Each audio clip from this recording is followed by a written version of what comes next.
There are just a few used plug-in hybrids that you can get for under $10,000 that are comfortable, reliable, and you can attain at least 70 to 100 miles per gallon. Hi, I'm Greg, your car angel, and in this video I'm going to be going through the 3 cars that fit that category and talk about the shortcomings of each one of these cars. There's good and then there's bad things about each one of these. That would be the Chevy Volt first generation, the Prius Plugin, which ran between 2012 and 2015, and finally the Ford Cmax Energy. At the end of this video, I'm going to be giving you my results for the best plug-in for efficiency, reliability, practicality, and comfort.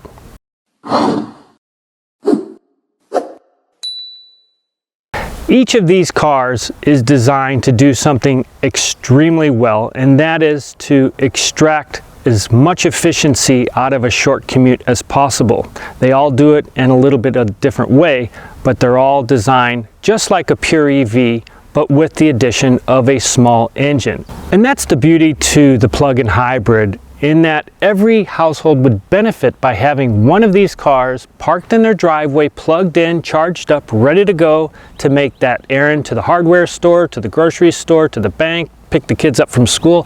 All of these are very short runs, and each one of these is capable of doing that without using a drop of gas. In fact, you can go for weeks or months without using a drop of gas just by plugging it in every night.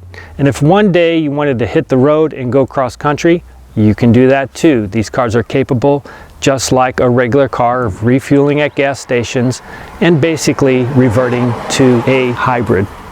Now, those short trips really do add up. In pure EV mode, you're not going to a gas station, saving a lot of money over time. Now, the range that you're getting from each one of these cars is, on the Cmax you're getting 20 on a full charge, on the Prius you're getting 12, and on the Volt you're getting 38. Now, of course, there are many pure EVs that are getting upward of 200-300 miles on a full charge, and at this point in time you cannot buy those cars at a cheap price on the open market. There just hasn't been enough time for them to get into the price category of these cars, and that's what makes these cars so special. They really are ideal for many people. Some of you might think that the Nissan Leaf would belong on this list just because it's capable of doing mostly what these cars are capable, but it is a true EV, and the real reason that I'm leaving it off this list is because of the thermal management problems, which depletes the battery and severely affects the lifespan. And therefore, it is not recommended, and I'm going to swipe it off the list.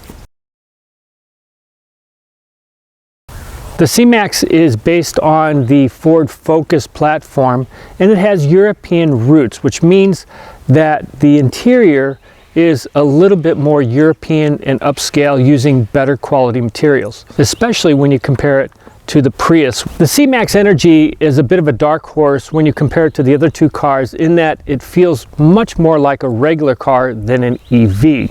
Being that it's taller, you have a lot better visibility when it comes to driving the car, whereas the Chevy Volt and the Prius definitely have some pretty nasty blind spots. It's the tallest and the widest of the 3 cars, with 3 inches more width. That's a lot of extra space, especially for 3 people sitting in the rear seat. Being that it's so tall, the Cmax is also the best car for tall drivers, with plenty of headroom both front and rear. It also has the most ground clearance of these 3 cars. The one area on the Cmax that is a deal killer for some people would be the rear cargo area, or should I say the lack of a rear cargo area. Those with pets who like their dog to jump into the rear hatch area will be disappointed that Ralphie will not be able to make it. And even if your dog does make it, there's literally no place for the dog to sit. There's really no room for much of anything, really.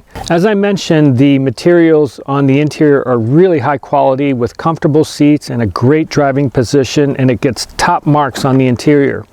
The elbow touch points are soft, and the view over the hood is exceptional. That is important for a lot of people. It is also the heaviest of the cars tested at almost 4,000 pounds, and of the 3 cars, it feels the most secure and safe because of that weight. even a bit stodgy, I would say. Not tinny like the Prius, which is the lightweight of the three cars, and certainly not sporty like the Volt. You get the feeling that the Cmax Energy was never designed to be a plug-in hybrid, and on that you would be spot on. It was not. It's based on the Ford Focus platform, and it's just a big version of a little car. It does have a 188 total horsepower powertrain, and that brings the 0 to 60 times much faster than the sloth-like Prius, but not quite as quick as the Chevy Volt. The Prius, on the other hand, was designed for maximum efficiency. It seems to have little purpose beyond extracting the most amount of miles, no matter if you're in electric or hybrid mode. The Prius gets the least amount of miles from the battery pack with a limited 12-mile range, but the most out of the hybrid powertrain at 52 miles per gallon. Why would you even bother buying a car with such a low amount of electric range, you ask? Well, if you have a short commute or only need a car for short trips around town, then you can definitely benefit from this type of setup. The Prius Plugin came equipped with identical drivetrain that is on the hybrid version. Same engine, same transmission. The only real difference is that there is a dedicated battery pack that gets you those 12 purely electric miles. Other than that, it is virtually identical in every way to the standard Prius. From a comfort perspective, the Prius feels tinny, rough, slow, uncomfortable, and loud. With the weakest suspension of the three cars, it shudders over the tiniest of bumps. It feels as though there's no sound deadening insulation in the car and no thermal insulation either. It just kind of feels cheap. It's as though the Prius doesn't really care about anything else than getting you from point A to point B as efficiently as possible. And given the reliability, for many people, that's perfectly fine. One common complaint is the blind spot where Toyota placed the horizontal bar on the hatch area. Now, the backup camera helps this out some, but a lot of people complain that it impedes too much of their view from the rear view mirror. Now, for others, it's the ideal placement, helping to shield bright headlights from the cars driving behind you. Now, though the Prius might feel cheap, it really is not cheaply made. In fact, the Prius is the most reliable of these three plugins. And because it's built on the time-tested platform with the Toyota Synergy drive system, the reliability is established. It has proven to go well over 150,000 miles without much more than regular services. If dependability is your type criteria, then the Prius is for you. There was only 1 year to avoid, and that was the 2010 model, which had a piston ring defect, and you also have to keep an eye out for the timing chain cover gasket on all the years of the Prius. They begin to seep over time, but other than that, the Prius is the cheapest plug-in hybrid to operate, period. The Volt is definitely the strangest plug-in and might be one of the strangest cars ever. It's a car that has lots of weird engineering quirks going on.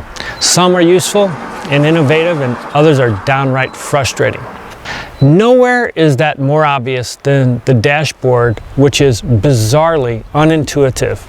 Now, once you settle into the cockpit of the Volt, and that is a bit how it feels when sitting in the driver's seat, you're met with a dizzying amount of controls, buttons, and switches, most of which are poorly placed or don't even make sense. The front seats are nice and comfy, but the back seats are tiny with little legroom. The Volt is only a 4-seater, and if you haul rear passengers around, it might not be the best choice for you. That can be a deal breaker for some buyers with larger families. GM had to route the battery pack down the center of the chassis, which is why the Volt is configured that way. Both the Prius and the Cmax are 5-seaters and have much larger back seat areas with better headroom. Now, there's a major problem with blind spots on the Volt. The A, the B, and the C pillars are massive. The problem with the A-pillar is that it is so bulky that it creates a blind spot in a very critical area, especially at night when visibility is the most important. Having a blind spot in front of the driver creates a problem most other cars don't suffer from. The other blind spots are on the B and C pillars, but these massive pillars help the Volt score relatively high in crash test scores, so I guess they're forgiven for that.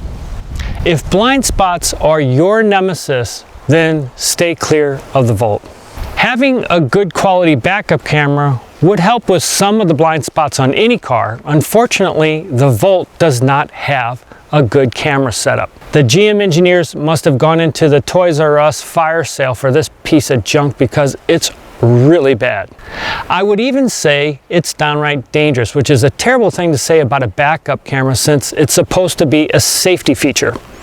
The camera glares in strong sunlight, and at night the backup light is pathetically dim and the resolution is awful. It's really useless. If you decide to buy a first-gen Volt, you must put enough money in your budget for an aftermarket backup camera. Now, especially compared to the Prius, the Volt drives like a dream. It has a tight suspension that handles corners, uneven pavement, and irregular roads like a champ. It feels incredibly solid. The Volt also behaves much more like a true EV with instant torque and plenty of acceleration due to the unique setup with the generator that feeds the battery. Now, the 1.4 liter engine requires premium gas for maximum efficiency once the electric miles are depleted. But you'll most likely be using so little of the engine that it probably won't even matter. The 2013 model, which is what this is, had an improved battery pack which netted 38 miles per charge versus 35 miles per charge in the previous years. Now, to ensure the battery pack would last a very long time, the engineers cleverly designed it so that it would never charge fully and never deplete to less than 30%. This, together with ideal thermal management, means the Volt battery life is exceptional. Outside, you have the charge port. Now, you would think it would be pretty hard to screw this up since the only time you'd use it is when you simply want to plug in your car. But GM decided to make it locked from the outside, meaning every time you want to plug in your car, you have to first unlock it from the inside. Now, this would make sense on a fuel tank because you want to prevent someone from stealing your fuel, but no one is going to steal your electric charge, trust me. But in the end, the Volt has proven itself to hold up very well over time. The engine and drivetrain have very few problems, and there is an extremely low failure rate of the battery pack. After all, the battery pack is the most important part of owning a plug-in. The only repairs that I see coming up on the Volt have to do with failures regarding the heating element and the coolant pump. These are common problems in the first generation Volt, so if you're buying a Volt, make sure to test those systems. So even with all these bewildering features, I still enjoy driving the Volt and would take it over the Cmax or the Prius. It's a much more enjoyable driving experience, and if you're like me, that's very important.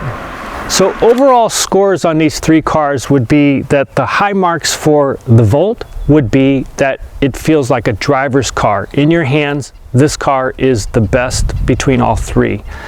It also gets the 38 miles on a full charge, which is much better than these two cars by far. The high marks for the Toyota Prius would be reliability, in that it is the most reliable car of these three, and also that it gets 52 miles per gallon in hybrid mode after the battery runs out. And the Ford C-Max gets high marks for comfort. It has really good quality materials on the interior. It is quiet, and it's probably the cheapest of these cars on the open market. So I'm Greg, your car angel. Thanks for watching this video. I do appreciate it. Leave your comments below. I do read them. And give it a thumbs up if you enjoyed this video, and subscribe if you haven't done so already. Ring that bell for notifications on my future videos, and I'll see you in the next video. Take care.